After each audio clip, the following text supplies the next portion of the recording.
बिस्मिल्लाहिर्रहमानिर्रहीम, अस्सलाम वालेकुम। मेरा नाम मुनीफ फ़ारूक है और आप देख रहे हैं Munif Farooq official YouTube channel. आप सबके फीडबैक का बहुत शुक्रिया। इस चैनल को लाइक सब्सक्राइब शेयर कीजिएगा और बेल आइकन को भी ज़रूर प्रेस किया कीजिए। जो आम डेवलपमेंट से दी खबरें वो आपके सामने रख देते हैं।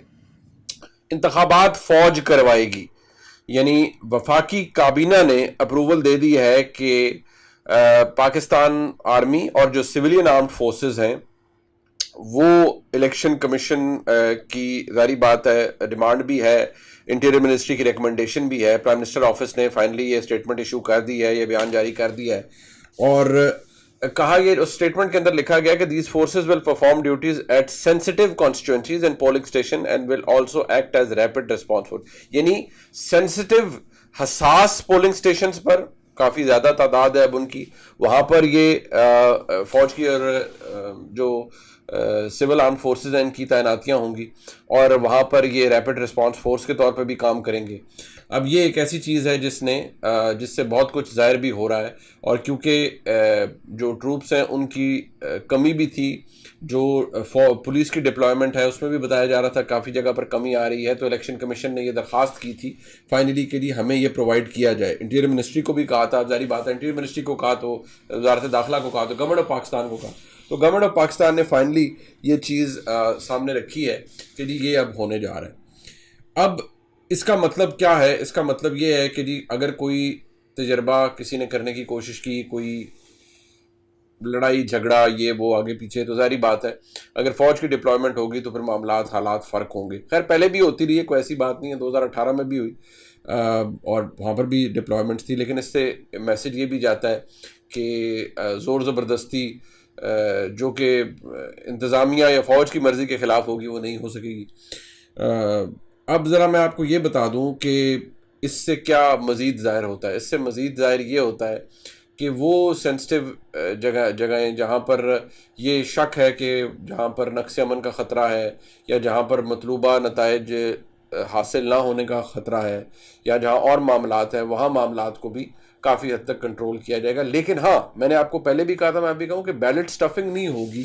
कम से कम ये नहीं हो रहा कि फ़ौज किसी के लिए वोट डलवाने जा रही है। हाँ, हालात वाक़यात जो हैं, अभी 8 तारीख में काफ़ी टाइम है, काफ़ी कुछ होने जा रहा है। 8 तारीख से पहले भी कुछ चीज़ें होंगी, जो कुछ तो ऐसी जो रिपोर्ट हो जाएंगी, कुछ ऐसी हैं जिनका पता भी नहीं चलेगा। ये हमारे मुल्क के हालात हैं, तो ज़ाहिर बात ऐसे ही होता है। लेकिन इंतखाबात तो हमें ऑलरेडी पता है कि मुतनाज़ा किस्म के इंतखाबात हैं, उसमें तो कोई ढकी छुपी बात नहीं है। लेकिन इससे कम से कम ये है कि जो मॉनिटरिंग है पाकिस्तान में होने वाले इन इंतखाबात की, वो बड़ी क्लैरिटी के साथ होगी कि क्या हो रहा है क्या नहीं हो रहा। अब मैं ज़रा आपकी तरफ आ जाऊँ जी।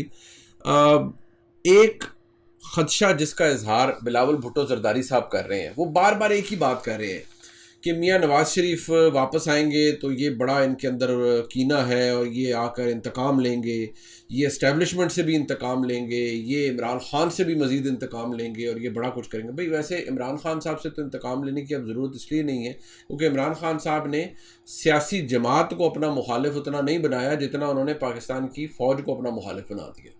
सीधी सी बात है, इमरान खान साहब ने जो किया वो हिस्ट्री इतनी बड़ी है, पिछले पूरे 2 साल के ऊपर 1.5 साल के ऊपर मुहित है कि अब वो पता चल गया है। और जो लोग इमरान खान साहब को अब क्या हीरो बनाने की कोशिश कर रहे हैं ना कि इमरान खान दरअसल आ गए थे तो वो इमरान खान फ़ौज की बात नहीं मान रहे थे जो फ़ौज बाजवा साहब उनसे करवाना चाह रहे थे, इसलिए इमरान खान मर्दे हो रहे हैं और वो बड़ी लड़ाई लड़ रहे थे। नहीं, सीधी सी बात है, बड़े अच्छे काम भी होंगे जो इमरान खान साहब ने बहसीत वज़ीर आज़म किए हैं, लेकिन अब ये कहना कि वो बहुत ही ज़्यादा को रेवोल्यूशनरी या इनकलाबी हो गए थे, ऐसा नहीं था। वो अपने मुखालफिन को रौंद कर इक़्तिदार में आए, फ़ौज की मदद से, फ़ौज के कंधे पे चढ़ के आए। तो जब आए तो फिर ज़ाहिर बात है जो लाता है आपको वो कहता है फिर मेरे टर्म्स पे चलें। जब टर्म्स पे आप नहीं चलते और आप कहते हैं कि नहीं मैं अकड़ रहा हूँ, तो फिर अगले आपको कोई भी हो वो आपको आप बता देते हैं कि फिर क्या है। ये हमारे मुल्क की रियलिटी है। जब जब फ़ौज से आप मदद लेकर इक़्तिदार हासिल करेंगे, उसी तरह फिर आपको किक आउट भी किया जाएगा इक़्तिदार लेने के बाद, जब आप आंखें निकालेंगे। ये तारीख भरी पड़ी है हमारे मुल्क की, इसमें गैर कानूनी और गैर आइनी किरदार होता है और इसकी कोई कानूनी जस्टिफिकेशन नहीं है, कोई कानूनी वजाहत नहीं है कि पाकिस्तान की सियासत के अंदर पाकिस्तान की इस्टेब्लिशमेंट का मदाखलत करना, इसका कोई जवाज़ नहीं है। लेकिन मैं हमेशा कहता हूँ और आपको बार बार कहता रहूँगा, मैं मीठी गोलियाँ नहीं दे सकता भाई। फ़ौज का, पाकिस्तान की इस्टेब्लिशमेंट का पाकिस्तान की सियासत में किरदार था, है, रहेगा। मुझे तो नहीं जाता हुआ नजर आता, बाकी वल्लाह आलम बिस्वा। तो जनाब वो डरा रहे हैं कि जनाब आप जहन में रखें ये आ गए तो इन्होंने ऐसे कर लेना। बल्कि कुछ तो ऐसे सीनियर सियासतदान हैं वो ये कहते हैं नहीं कि इनको अगर मेजॉरिटी भी मिल गई ना PMLN को, तो ये तो बिल्कुल ये बिल्कुल बड़ी लड़ाई लड़ेंगे और ये मियाँ साहब तो फिर काबू में नहीं आते। देखिए अगर मियाँ नवाज शरीफ साहब की हिस्ट्री देखी जाए तो वो असर्ट भी करते हैं, फिर सारी बातें भी नहीं मान सकते या मानते भी नहीं हैं, फिर लड़ाइयाँ भी आपको पता है हर दफ़ा उनकी इस्टेब्लिशमेंट से हो जाती है। शहबाज साहब से मैंने भी पूछा, शहबाज शरीफ साहब से इंटरव्यू में, कि नहीं कैसे मुमकिन है कि मियाँ साहब की कौन गारंटी देगा कि इस दफ़ा लड़ाई नहीं होगी। लेकिन शहबाज शरीफ साहब का कहना यह था कि मियाँ साहब अब सिर्फ सियासतदान नहीं, वो स्टेट्समैन बन गए। तो चलिए, मैं तो अच्छी बात है हमारे मुल्क में मज़ीद खींचातानी लड़ाई ना हो। मैं आपको ये कह सकता हूँ कि पाकिस्तान में सियासी जमातों के पास अगर केक है ना, तो उस केक का इतना सा हिस्सा होता है एक सिविलियन हुकूमत के पास। लेकिन अगर हकीकत में आप गौर से देखेंगे तो वो हिस्सा भी नहीं है, वो सिर्फ हिस्से की तस्वीर लगी हुई है। सीधी सी बात। अब इससे ज़्यादा मैं आपको क्या खोल के बताऊँ कि सिविलियन हुकूमत के पास पाकिस्तान में बेचारी के पास कुछ भी नहीं होता। हाँ, डिलीवर कर जाए, बहुत आगे डिलीवरी चलती रहे, तो फिर आप अपनी क्रेडिबिलिटी के ऊपर, अपनी जहानत के ऊपर, अपनी ईमानदारी के ऊपर, अपनी बेहतरीन हिकमत अमली के ऊपर आप लोगों से मोहब्बत हासिल कर सकते हैं, लोग आपको मजबूत बना सकते हैं। लेकिन ये अभी शायद बहुत वक्त लग जाएगा, पता नहीं हमारी ज़िंदगियों में होता है या नहीं होता। लेकिन अब ये बात किस हद तक सच है, उन्होंने कहा, इसीलिए वो तहरीक इंसाफ के लोगों को भी कहते हैं कि भाई मुझे वोट डालें या हमारे साथ मिलें, जो तहरीक इंसाफ के आज़ाद लोग लड़ रहे हैं, कि भाई ये मियाँ साहब को नहीं बनने देना वज़ीर आज़म, नहीं तो इन्होंने तो लड़ाइयाँ करनी है और इन्होंने तो इंतकाम करना है, ये करना है, वो करना है। देखिए बात बड़ी सीधी सी है। मैंने आपको कुछ दिन पहले बताया था, जिस दिन मैं शहबाज शरीफ साहब का इंटरव्यू किया, उसके बाद सारी बात है, बैसियत साफ़ी आप मिलते हैं, बहुत सी बातें होती हैं, ऑफ द रिकॉर्ड भी होती हैं।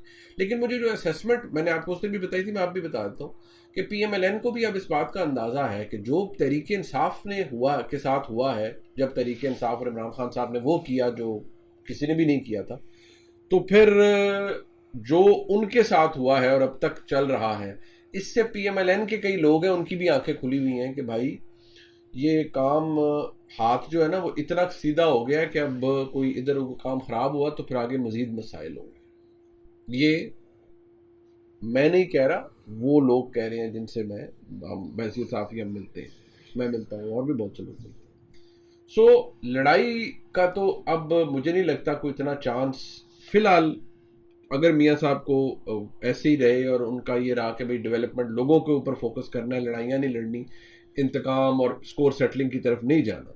वैसे तो ठीक है, उन्होंने कहा था कि भाई जवाब दें जो इमरान खान को लेकर आए, बात उसूली तौर पर तो बिल्कुल दुरुस्त है। लेकिन हमारे मुल्क में आपको पता है फिर वो जवाबदेही होती नहीं। मैंने गुज़श्ता रोज़ भी आपको बताया था कि नहीं, वहाँ जवाबदेही नहीं है, वहाँ बस ये होता है चलिए हो गया, गलत हो गया, आगे चल। तो वो तो नहीं मामला, तो वो हमारे दोस्त, फिर सारी बात है, वहाँ इस तरह का मामला तो नहीं होता। अब ऐसी सूरत हाल में क्या हो सकता है कि जी ठीक है, अगर तो मियाँ साहब के पास मेजॉरिटी आ गई, अगर, मुझे तो नहीं पता ना, लेकिन अगर आ गई तो फिर ठीक है, वो ताज़ियों को मिलाएं, आज़ाद लोगों को मिलाएं और हुकूमत एक बना लें, मियाँ नवाज शरीफ साहब वज़ीर आज़म बन जाए, जो कि हर कोई कह रहा है PMLN। लेकिन एक पोजीशन ये भी हो सकती है कि जी अगर कोई इतनी बड़ी मेजॉरिटी ना आए, आप इत्तेहादी साथ हो या कुछ हो, तो शायद मियाँ साहब कहें कि जी भाई मैं ऐसी हुकूमत जिसके अंदर इतने कॉम्प्रोमाइज़ करने पड़े, तो ठीक है, मरीम नवाज शरीफ साहबा अगर पंजाब में हुकूमत बना सकती है PMLN, तो मरीम नवाज शरीफ साहबा यहाँ वज़ीर आला बन जाए और शहबाज शरीफ साहब को वज़ीर आज़म बना दिया जाए। ये तमाम वो मुमकिनात हैं जो कि इर्द गिर्द घूम रही हैं ऐवान इक़्तिदार के अंदर बाहर सब कुछ। पंजाब के अंदर मरीम नवाज शरीफ साहिबा की बतौर वज़ीर आला आमद के बारे में तो पंजाब के जो बड़े बड़े सीनियर इंतज़ामी लोग हैं वो भी ये सोचते हैं कि ये हो रहा है और हो सकता है, आ सकती हैं वो। और मैंने पहले भी कहा था कि उनके सारे खाने जो हैं उनमें टिक लगा हुआ है कि उन्होंने सारा वो अपना टेस्ट पास किया हुआ है, तो वो आ सकती हैं। अब अगर क्या सिचुएशन बनती है, हुकूमत बना सकती है, नहीं बना सकती, लेकिन बाकी कुछ नहीं होने जा रहा। हमारे बहुत से दोस्त कई कहते हैं जी, ओ जी बस ये हो जाएगा जी 8 तारीख को जी बस तूफ़ान आ जाएगा, फ़लान हो जाएगा। भाई बात यह है कि या तो बहुत आज़ाद इंतखाबात हो रहे हो तो आप किसी तूफ़ान की आमद भी एक्सपेक्ट करें, या कि जी बड़ा कुछ हो जाए। यहाँ होना वही कुछ है जो पहले होता है और जो मुक़्तदरा के जहन में होता है, जो मुक़्तदरा यानी इस्टेब्लिशमेंट चाहती है। तो अब भी भाई वही होने जा रहा है। हमारे जितने सहाफ़ी भाई, हमारे जितने यूट्यूब पे भाई, कई हमारे भाई ऐसे हैं जो कह रहे हैं जी गेम पलट गई, क्या कहते हैं जी तूफ़ान आएगा, पता नहीं इतने करोड़ वोट इमरान खान का, फलान ये वो। उन्हें मैं कहता हूँ यार चलें ठीक है, 8 तारीख भी आने वाली है।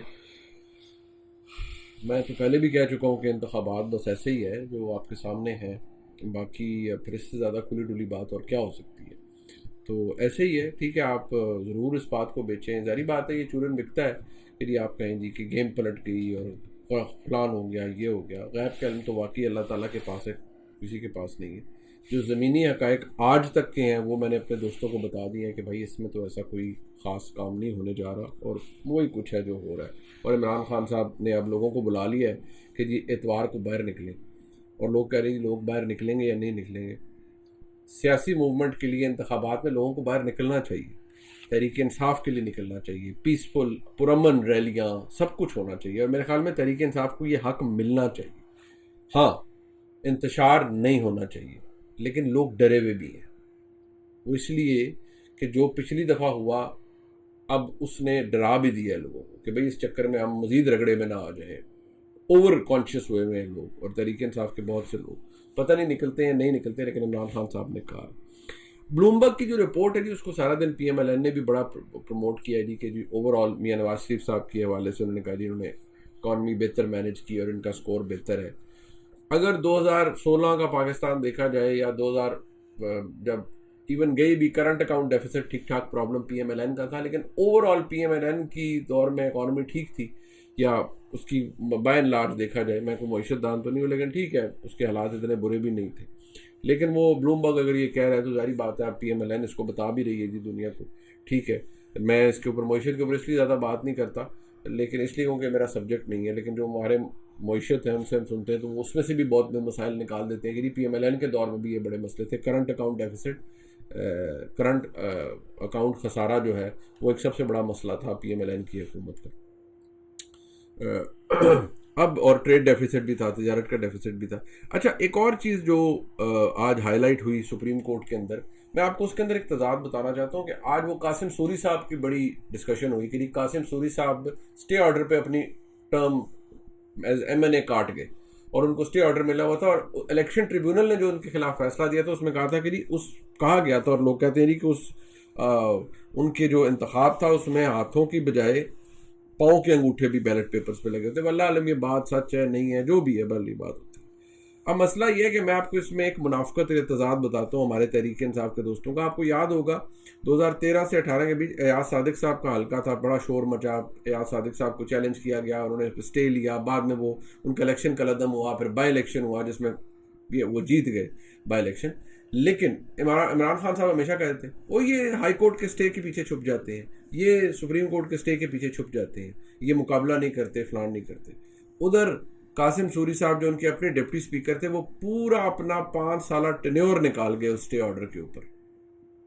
और तो और ये वही डिप्टी स्पीकर हैं जिन्होंने गैर आइनी रूलिंग दी आर्टिकल 5 को इन्वोक करते हुए तहरीक अदम एतमाद को डिफीट करने के लिए, जिसको सुप्रीम कोर्ट ने गैर आइनी करार दिया और कहा कि ये आइन की वायलेट किया गया, आइन शिकनी की गई है। आज सुप्रीम कोर्ट में भी आवाज़ उठेगी। तो मैंने आपके सामने तजाद रखना था कि कैसे इमरान खान साहब बड़े मज़े से उस वक्त कह देते थे कि जी ये देखें स्टे के पीछे, तो अपने बहुत से लोग इनके यही इन्हीं चक्रों में और ये सब कुछ करते। लेकिन हमें सियासत शायद इसी अपॉर्चुनिज्म का नाम है, या इसी चीज़ के इर्द गिर्द सारा कुछ चल रहा होता है। अब ये जो बात मैं शुरू में की, मैं दोबारा आखिर में आपसे फिर ब्रीफली दोहराना चाहूँगा ना कि ये जो तहरीक इंसाफ के लोगों को भी डराया जा रहा है, तहरीक इंसाफ को मुस्लिम लीग नून ने कुछ नहीं कहना, अब ना कह सकती है। सियासी जमात क्या किसी के साथ करेगी? इमरान खान साहब ऑलरेडी जेल में, क्या अब उन्हें काला पानी भेजना है? भाई वहीं पे हैं, ठीक है, वो सारा कुछ उनका है।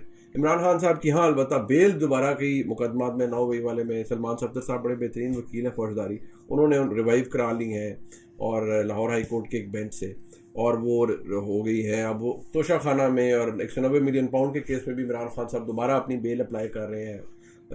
वो तोशा खाना में तो खैर वो उनका फैसला हुआ था, लेकिन अब जारी बात है वो उसमें वो चल रहा है उनका। लेकिन 190 मिलियन पाउंड के केस में वो अपनी बेल अप्लाई कर रहे हैं कि जी मुझे उसमें बेल मिले। लेकिन इमरान खान साहब का बेल मिलना इस वक्त तो बिल्कुल नामुमकिन है। और जो रिवर्स गियर है इमरान खान साहब की मसाइल में, रिवर्स गियर लगना, अल्लाह ताला को मंजूर हो तो कुछ भी हो सकता है। मैं सिर्फ वो बातें आपको बताता हूँ जो ज़मीनी तौर पर मुझे नज़र आ रही हैं बहैसियत एक सहाफ़ी। वो अभी तक तो रिवर्स केयर कहीं लग नहीं रहा, बल्कि वो फॉरवर्ड ही जा रहा है, काम रिवर्स नहीं हो रहा है इमरान खान साहब के लिए। कुछ तो अभी रगड़ा प्लस रगड़ा और रगड़ा प्रो मैक्स वो लगता ही जा रहा है और वापसी कुछ नहीं। तो ये जनाब हमारे हालात है। इस ब्लॉग को लाइक सब्सक्राइब शेयर कीजिएगा। इंशाल्लाह दोबारा कुछ घंटों में आपसे दोबारा मुलाकात होती है इंशाल्लाह। खुदा हाफिज़।